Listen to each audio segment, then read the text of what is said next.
दोस्तों, आपने सुना पिछले एपिसोड में राज ने राठौर परिवार के जितिन राठौर को मार दिया था और पैतना गिर के बगीरा को बेहोश कर फिर उसे जगाते हुए कहता है।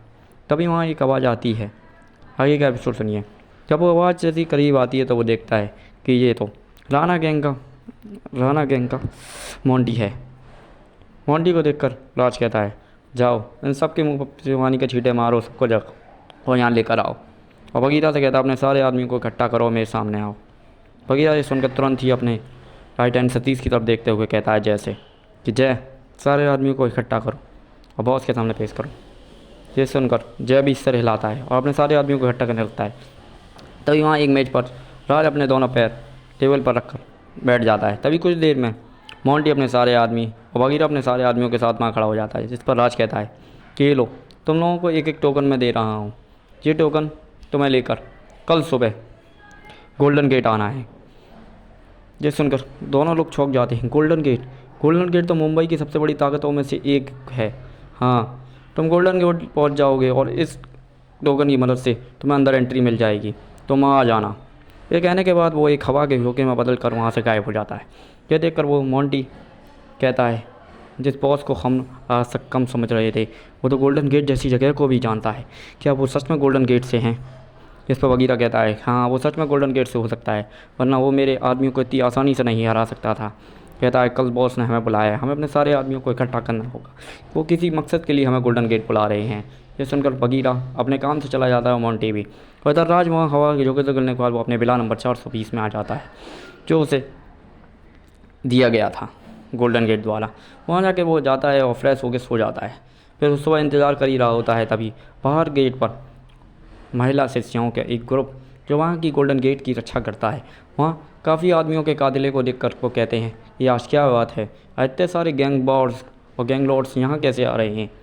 ये सुनकर उसके साथ वाली लड़की कहती है, लगता है कुछ बड़ा होने वाला है। तभी उस गाड़ी में से एक में निकलता हुए मोंटी बाहर आता है और कहता है, मेरा नाम मोंटी है, मैं राणा गैंग का लीडर हूँ। और वही कह के एक टोकन दिखाता है। जिस टोकन को देखते हुए वो लड़की कहती है, ये तो ग्रैंड मास्टर का टोकन है। ग्रैंड मास्टर का? यह सुनकर राणा गैंग का लीडर मोंटी चौंक जाता है। वो कहता है, ग्रैंड मास्टर? हाँ, हमारे गोल्डन गेट की ग्रैंड मास्टर, जो हिमाचल से कुछ समय पहले ही आए हैं। और वो ये कहकर उन लोगों को अंदर जाने देती है। तभी वहाँ और एक गाड़ियों का कातिल आ जाता है और वो भी, तो उसमें से एक हट्टा कट्टा जवान आदमी निकलता है और वो भी उसे ग्रैंड मास्टर का टोकन दिखाता है, जिस पर वो लड़की भी उसे अंदर जाने देती है। वो बगीरा और बगीरा की गैंग थी, पैंथर गैंग। जैसे ही वो अंदर जाते हैं, वो देखते हैं कि विला में नौकर चाकर टहल रहे थे और एक व्यक्ति की सेवा कर रहे थे। वो कोई और नहीं, राज था। राज वहाँ उन सब की को देख कर हुए कहता है, सब लोग वहाँ खड़े हो जाओ, आज से तुम गोल्डन गेट के अंदर इस विला में ही रहोगे। और इसकी जो जानकारी के लिए बता दूँ, आज से मैं तुम लोगों को ट्रेनिंग दूंगा। मैं नहीं चाहता कि जैसे मोंटी को तुम बगीरा तुमने डराया था, ऐसी तुम्हें भी डरा कर कोई मेरे आदमियों पर हुक्म झाड़ सके। इसलिए आज से तुम लोगों की ट्रेनिंग मैं दूंगा। आज तुम लोग रेस्ट ले सकते हो, कल से मैं तुम लोगों को ट्रेनिंग दूंगा। अपने अपने कमरे चुन लो और चले जाओ। ये कहता है।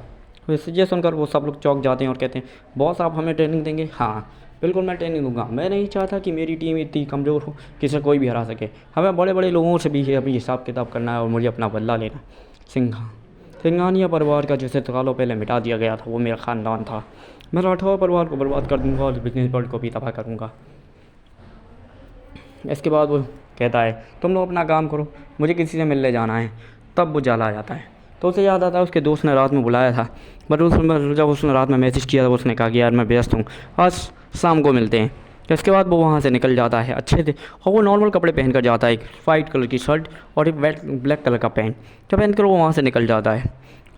जब वो वहाँ से टैक्सी लेकर जाता है तो कहता है, कहाँ जाना है? तो इस पर राज कहता है कि सर मुझे मून होटल पहुँचा दो। जब वो मून होटल में पहुँचा देता है टैक्सी वाला उसे बातचीत करते हुए, और उसे मुंबई की बाकी चीज़ों के बारे में बताता है। जब वो मून होटल पहुँचता है तो मून होटल पर खड़े हुए गार्ड उसे रोकते हुए कहते हैं, अबे ये कोई जगह नहीं है तेरे जैसा गहरा घेरा कोई भी आ सके यहाँ पर, तेरे जैसे भिखारियों के लिए जगह नहीं है। जब मानता भी तो ये मालूम है, ये 5 स्टार होटल है, यहाँ अच्छे खासे पैसे वाले लोग आते हैं, समझा गया? जिस पर राज कहता है, सर मेरा इसमें टेबल बुक है, मुझे अंदर जाने दीजिए, मेरे दोस्त लोग मुझे इंतजार कर रहे हैं। कहते हैं, अरे तेरा दोस्त है कौन? तो इस पर कहता है कि वो तुम्हें याद है, मैं उसका दोस्त हूँ, सूरज कॉर्पोरेशन, डायमंड ज्वेलरी वाली। जिससे सुनकर गार्ड हंसने लगता है। आगे का एपिसोड जानने के लिए एंजॉय स्टोरी को सब्सक्राइब कीजिए, वीडियो को लाइक कीजिए। फिर लेंगे दोस्तों बाद में, बाय।